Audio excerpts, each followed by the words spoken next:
Hi everybody, today I am going to show you the best part No! God, please, no! No! about painting. It's cleaning your brushes.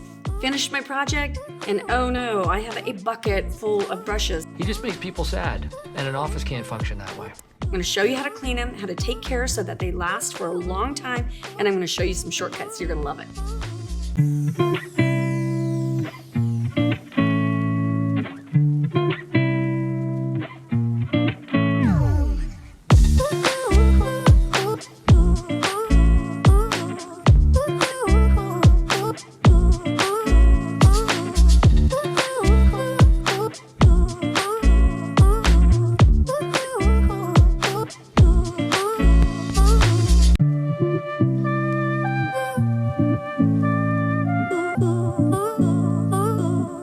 All right, this is the stuff we need to talk about. If you're gonna be painting, you have to clean your brushes. So I'm gonna show you how to clean all your brushes.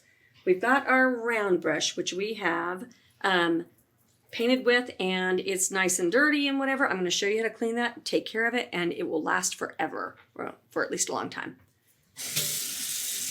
All right, guys, so the first thing you need with doing our brushes is we're gonna need our water. So we wanna rinse with clean water. These Taklon brushes is the kind of synthetic fiber that makes these brushes wonderful and have so much control. I'm gonna use my ginger grater with a little bit of just dish soap, but notice when I'm cleaning, I'm going to just pity-pat. I'm not going back and forth at all. I'm pity-patting that down on this flat area of the ginger grater. You could use the slide edge. You could use the bottom of your sink down here if you wanted to. The most important part of this brush is the thing they call the ferrule. If you get a bunch of paint stuck up in there, you are going to be sad. So, and then once we are finished washing the paint out, then I'm going to use the palm of my hand, straight, straight, straight. I'm not doing this. I'm doing flat, flat, pity-pat. And then I turn it over and pity-pat the other side. The last thing that you do with this brush is you pinch, I've got some soap on the ferrule, you wash that up.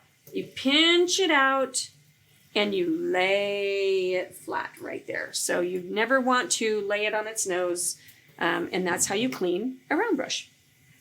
All right, next we're on to our foam brushes. Foam brushes seem like they would be super simple to clean, and they are, but there's some mistakes that you might make that I'm going to show you how not to make.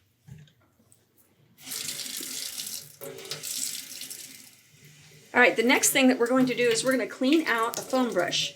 Foam brushes sit in the water a long time. I've got a bucket full of them, okay?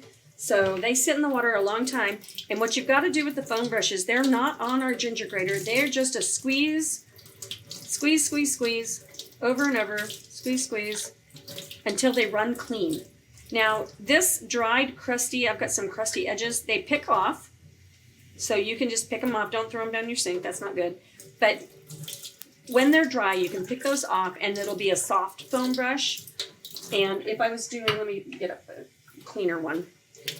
So we squeeze, squeeze until everything runs clean. Okay. And what you never want to do with one of these brushes is you never want to put soap in it because you're going to have suds forever. So never do that. So that's running clean. I squeeze out all the moisture and then I lay that one flat. Okay? Get this one done too. Next, we're on to our dome brushes. These are the brushes that are the magic of stenciling. So you are going to want to treat these right so that you don't have to buy more than you need to. And I'm going to show you how to clean them so that they will last. The dome brush, this is the mother of stenciling, right? You're gonna need this brush, you're gonna need them clean, and you're gonna need to know how to take care of them. So I'm using the ginger grater, and I am literally gonna be as mean as can be with this brush. I'm gonna go round and round. This is a different kind. This is not a Taklon brush, so you can be kind of mean to it. You don't wanna scrub it straight, straight, straight like that because you'll flatten that tip, and that tip is what makes you not bleed under when you're painting. So round and round, around the edges, and as long as it's running clean, squeeze it all out, and you lay it flat to dry. Finally, we're going to do our duster stippler. This is a new brush for our channel. I think that you're going to love this brush. There's going to be so much we're going to do in the future. It's a lot like the dome brush. It has a lot of bristles and it is treated basically the same, but there's a few special techniques, so stay tuned. This is our new duster stippler brush that we've been using lately. I think that you're going to love this brush. This is like the dome brush. It's a longer bristle, so you kind of have to treat it a little bit like a foam brush and a little bit like a dome. You can be mean to it. You can scrapey, round and round and round. This is something that we do have an affiliate link for down below in the description so that you can find it there, or at a specialty store. And they make them like little ones and big ones, so you can pick the size. So now I'm going to treat it like the foam brush, and I'm going to squishy, and squeeze out all the water. If you store your brushes up and down like this, then let me turn this water off. If you store your brushes like this, then all of that water goes right here to this ferrule. A ferrule is the thing that holds the bristles in. If you store it that way, then all that water will soften the glue that is holding everything together. So you always want to lay your brushes flat, or something that will hold them this way is even ideal, but they're difficult to find. So flat storing is fine. You can put a towel under them or whatever, and that is how you clean your brushes.